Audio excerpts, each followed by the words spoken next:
What is going on, everybody? Welcome back here today to episode 15 now of the Just Ballin' podcast. My name is Matthew, guys, and it's been a minute since the last pod. It's been over a week and a half, and I do apologize. The last episode was uploaded on January 20th, so it's been about 14 days since then, so just around 2 weeks. And I did have one plan to go up last weekend, but then the whole Kobe Bryant stuff happened, and it just really I didn't feel like uploading a pod. I tried talking about it, but then I got too sad, and I was like, you know what? I'm just not even going to try talking about it. I just can't get through a pod talking about Kobe, so I just kind of put that pod off, and then obviously was going to wait for some NBA news to drop. Now, it is trade deadline week. You guys are probably going to be listening to this on February 4th. I'm recording this on February 3rd. Now, I do want to talk about a couple of things that has happened around the NBA. I want to talk about the All-Star reserves, and then I want to talk about kind of what I think could happen at the deadline and what some teams should do. Now, I think over the weekend, or next weekend, I should say, I think I want to do my All-NBA teams for this year at this current moment, kind of like the All-Star break version of that. So I think that's going to come next weekend, and I'm going to talk about some trade deadline stuff, and then probably in that pod, we'll go over some trades that happened this week. I hope we get at least like one decent-sized trade. I did tweet out if you guys think there'll be more than 8.5 trades or less than 8.5 trades, and most of you guys said less than. I think we can get to that number, but I only think maybe one might be a trade of a noticeable name player or a big name player, like maybe a D'Lo or Rocco or Capela, but we'll get to that now. But actually, first, I do want to talk about the All-Star reserves. Now, I actually think they got it somewhat right. I think the East was actually perfect. Jimmy Butler, Kyle Lowry, Ben Simmons, Chris Middleton, Tatum, Bam, and Sabonis all got in. Now, the only thing I think I would have had is if you could make Jimmy Butler a guard, which I think he's been a little bit more this season, or I think he should qualify as a guard and then put Trae Young on the bench. I don't think Trae Young, I don't know, he's obviously having a great season, deserved to be an all-star, but I just don't know if he should have been a starter. Now, I would have probably rather have Butler, Lowry, or Simmons over him, or Middleton, but you really can't put Middleton or Butler at the 2. Now, I think Jimmy 100% deserved to be a reserve. Same with Lowry, same with Simmons. I said all of these guys 100% should have been reserves. The only guy you could have maybe considered was bumping out Domas, but Sabonis is having a really good year. You wanted to put a pacer in. Brogdon's missed some time. His efficiency has dropped lately. And Sabonis is having a really good year. So I'm really glad he made it. I think Sabonis, like one pacer, deserved to make it over 3 Celtics. That's why people were mad that Jaylen Brown didn't make it. And I think that's rightfully so. I don't think Bledsoe or Brook Lopez should have made it. I don't think Zach LaVine should have made it. So I really think the only odd man out probably from the Eastern Conference was Jaylen Brown. I really don't think there's anybody that comes to mind that really should have got in. I think Jaylen Brown deserves to be an all-star, but you only have 12 spots. I think he would have been the 13th guy. Oh, I also forgot to talk about Bradley Beal. I think Bradley Beal also deserved to be an all-star, but like I said, there's only 12 spots. I don't think I would have put Bradley Beal over a Simmons, Lowry, Butler, Middleton, Adebayo, or Tatum. If you wanted to put Beal in over Sabonis, I'm cool with that, but I think at least one pacer, like I said, deserved to make the all-star game, as they are playing extremely well, and Victor Oladipo just got back, and yeah, I just think one pacer deserved to be in. They are currently the 5 seed in the Eastern Conference, and 2 Sixers got in, and I think at least one pacer did. So I'm sorry I said that like 3 times, but yeah, that's pretty much my gripe with the Eastern All-Stars, but I think they got them 99% right. I actually think they got it all right, so I'm not complaining about that. The Western Conference, I have to disagree with one of them. I think Devin Booker should have made it over Russell Westbrook. Now, it's tough for the Western Conference because there's a lot more talent there. So 12 guys made it. About 15 to 16 deserve to make it. So it was Damian Lillard, Donovan Mitchell, Jokic, Rudy, Ingram, Westbrook, and Chris Paul. Now Lillard, Mitchell, Jokic, Rudy, and Chris Paul, I think all deserve to make it. Now you might have something to say about Chris Paul just from a statistical standpoint, but the Thunder are currently the 7th seed. They're exceeding expectations. I think we can all agree a Thunder deserved to make it. Either it was Shea, either it was Schroeder, or Chris Paul. And I think Chris Paul deserved to make it. He's been really good for them, extremely good in the clutch, and he's been their best player this year. So I think Chris Paul deserved to make it. Now, Ingram was tough because he's on a losing team, and so was, or he's pretty much the only player on a losing team here, and then Trae Young. So those are 2 players that made the All-Star game. They were on a losing team. I think Devin Booker is having a better season than Brandon Ingram. I don't think by much, but I think it's there. But I'm fine with Brandon Ingram. He was actually somebody I predicted, and I'm actually okay with Brandon Ingram making the All-Star game. Russell Westbrook is the one I disagree with. Now, Russell Westbrook's having a good year. I think he's having a borderline all-star year, but I don't think he deserved to make it over Devin Booker. I just don't. Even DeMar DeRozan, I think, should have been in some conversations, but I think Devin Booker deserved to make it over Russell Westbrook. I tweeted about this, and a lot of people were pissed. Guessing a lot of Houston fans. But Devin Booker is currently averaging more points per game, less turnovers per game. He's shooting a higher field goal percentage, 3-point percentage, and free throw percentage, which means he has a higher true shooting percentage. He also has a higher PER than Westbrook, and I think the Rockets don't deserve 2 All-Stars. I mean, they are currently the 5 seed in the Western Conference. The Nuggets got 1 All-Star. The Jazz got 2. Clippers got 1 because George didn't make it, and the Lakers got 2. The Grizzlies didn't get any. Portland got 1. San Antonio, no. Phoenix, no. Pelicans, 1. Kings, no. Timberwolves, no. And then Warriors, no. So, yeah, Cat was left out, but Cat just missed too many games. That's why. DeMar DeRozan, I said, should have got some conversation, or at least should have got some buzz in there. But I think he rightfully so didn't make it. But I think he's definitely having a good year. Don't think Drew Holiday should have been in that conversation, or Aldridge, or McCollum. Now, John Morant, maybe, but I don't think he really deserved to make it over any of these guys. It was really just, I think Devin Booker should have made it over Russell Westbrook, but I really didn't have a problem with this. Maybe if Chris Paul didn't get in and Mike DeRozan did, I maybe would have had a bigger problem, but I think they got this right. I think the assistant coaches, this is the coaches and the media, I think they got this right, and I was pretty happy with this.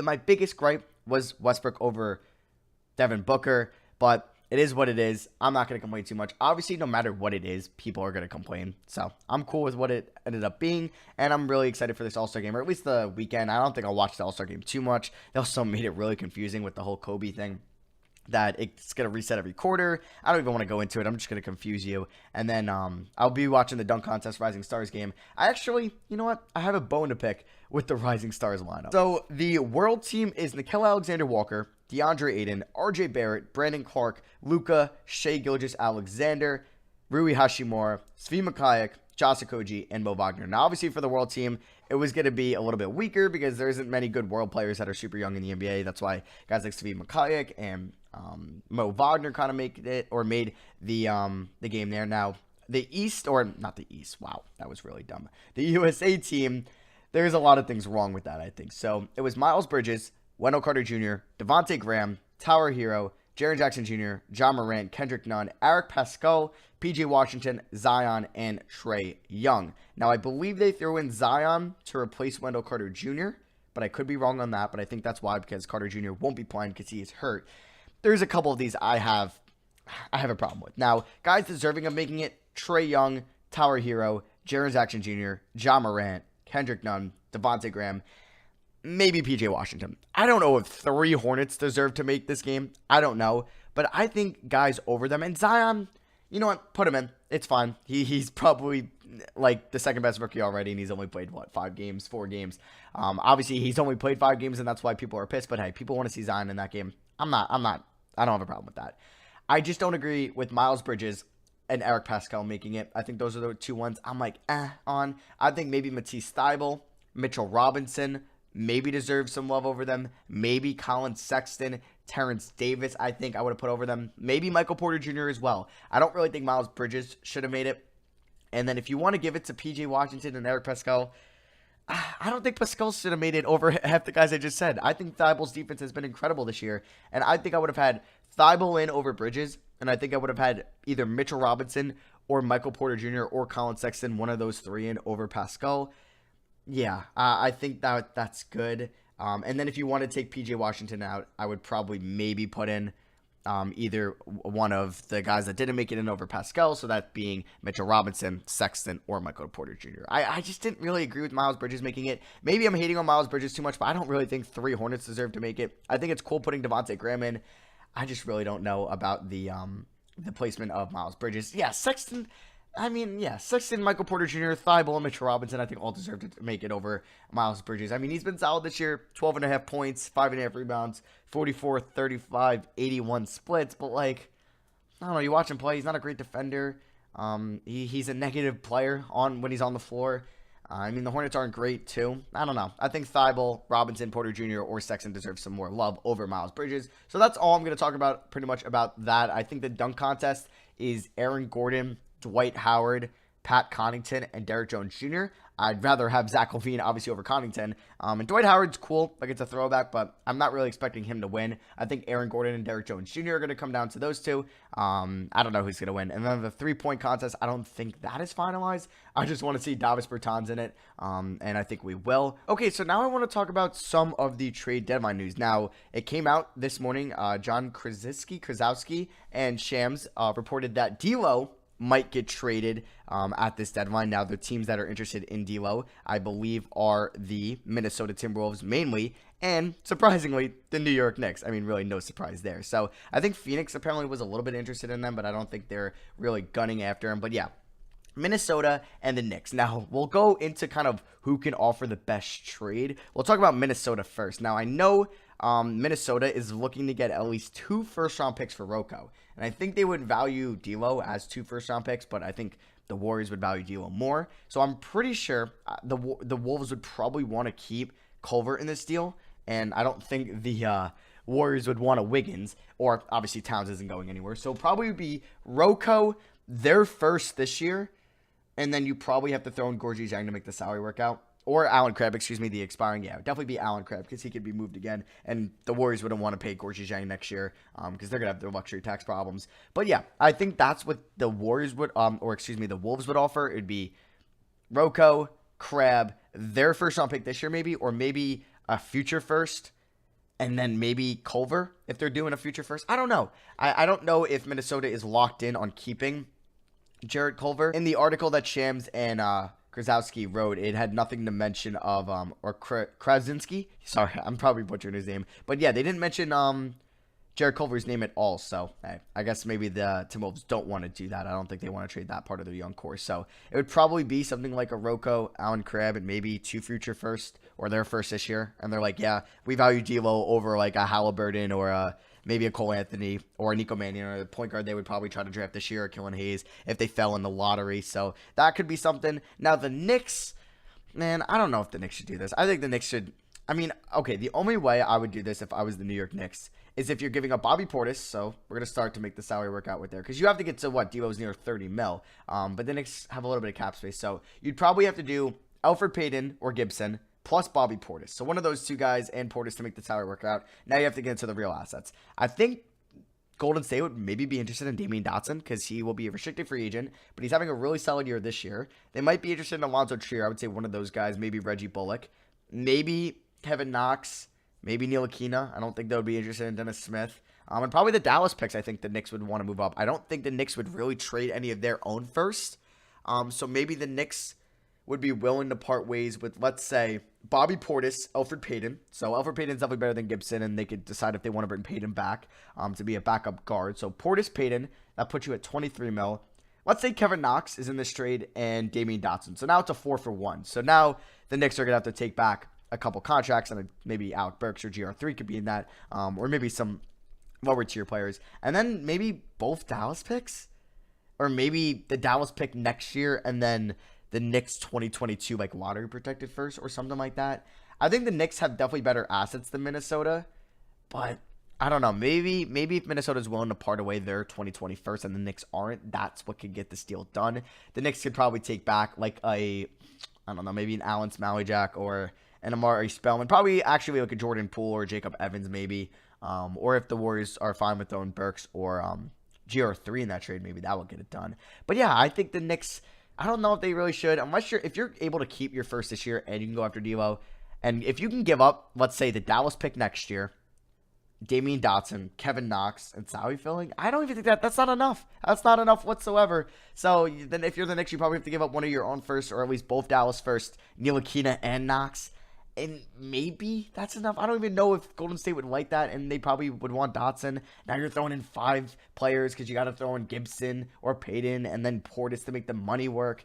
Maybe they would throw in Randall, but no, the Warriors wouldn't want Randall. So I don't think the Knicks are going to trade for D'Lo. I just don't think they're going to give up what the Warriors would want, and I just don't think they're going to meet their price tag. But hey, it's the Knicks. It's the Knicks. So maybe it will happen. Maybe it won't. But yeah, if I had to predict, I would say Minnesota or nothing. I actually think he's going to stay on the Warriors. I don't think there's going to be a trade for him, and I think he's going to be on that team, and they'll find a move in the offseason. So the next player that kind of came up in trades was Clint Capela now. Apparently, the Boston Celtics are interested.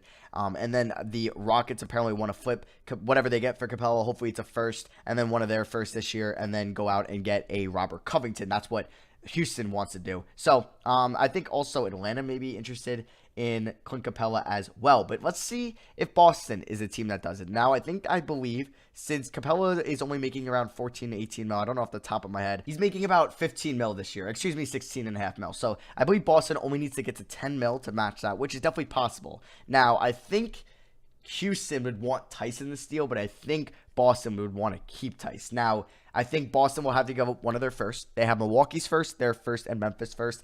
I don't know if they'll part ways with Memphis's first, because that could be a lottery first or just outside the lottery, and that's definitely the most valuable first they own. Now, let's say they give up their first, because they'll probably be better than Milwaukee's first. Or let's say they give up Milwaukee's first and their first. So now we're talking about Milwaukee's first, their first. I don't know if they would give up 2 first-round picks for Capela. Maybe that's what they would do in order to keep Tice. So let's say they do a Tice trade, right? It'll probably be Daniel Tice, because they would probably want to keep either Canner or Tice.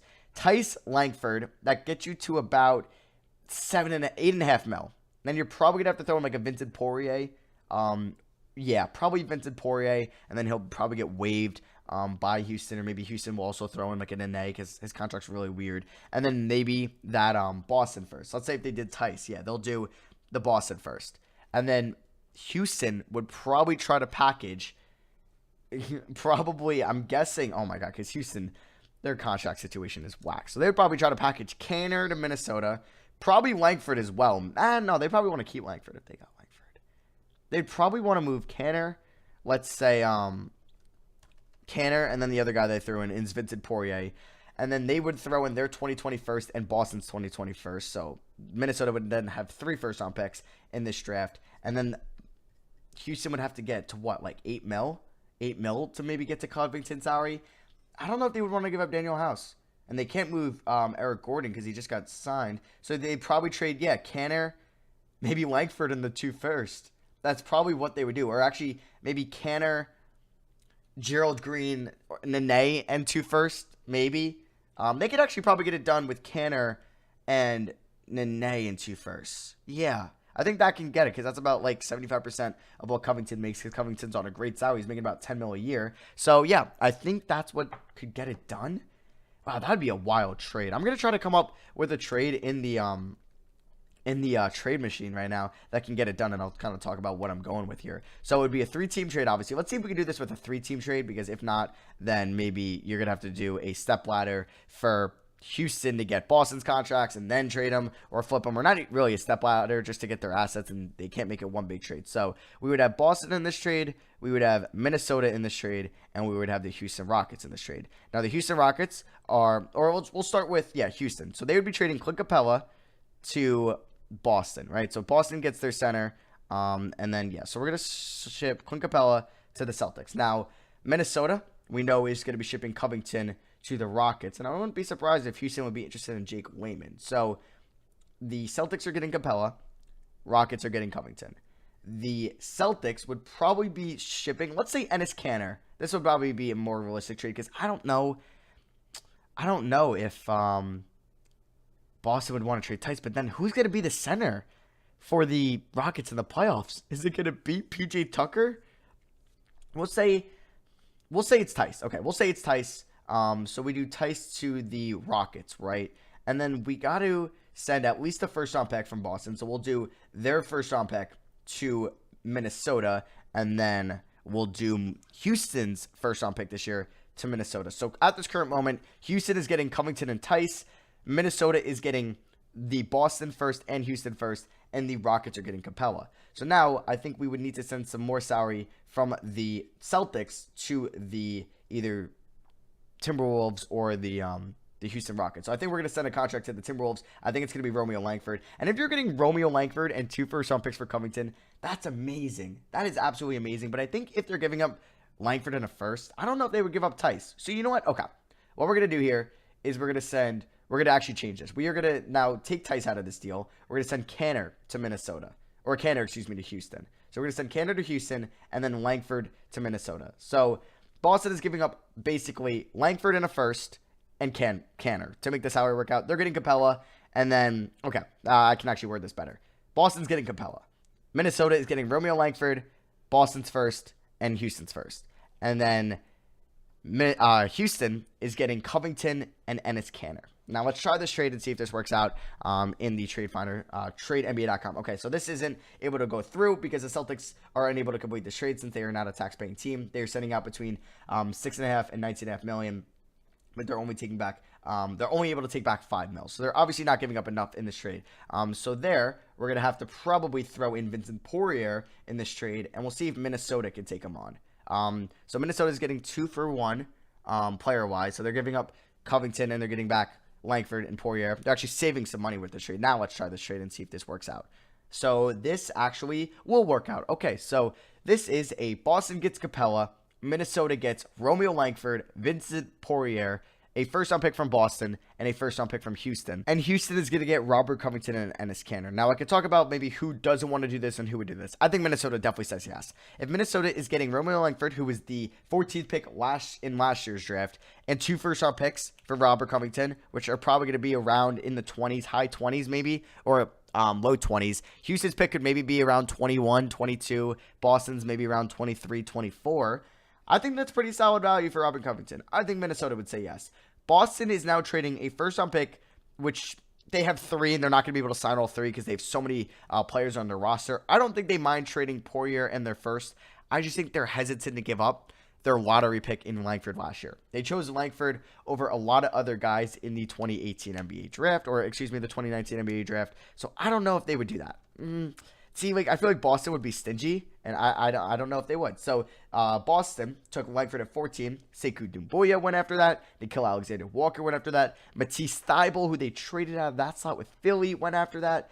Brandon Clark went after that. So, yeah, they were higher on Langford, obviously. So, I don't know if they'd be willing to part with him. It would hurt, but I think if you're getting Capela for Poirier, a pick that you really don't value as much because it's a weak draft, and you already have 2 other firsts, and then, yeah, I think Boston would do that. I just don't know if Houston would do this unless they're getting Tice in return. Because I don't know, unless they could test the buyout market and maybe get a Tristan Thompson or somebody there, but I doubt that happens. I don't know if they would want to get Enes Kanter if they're giving up a first and Capela just for Robert Covington and Kanter. I just don't know. Maybe they would. They would save a little bit of money, I think, in the trade in the following years. Maybe they try to find a trade partner for Enes Kanter and maybe try to get a better rim protecting center there.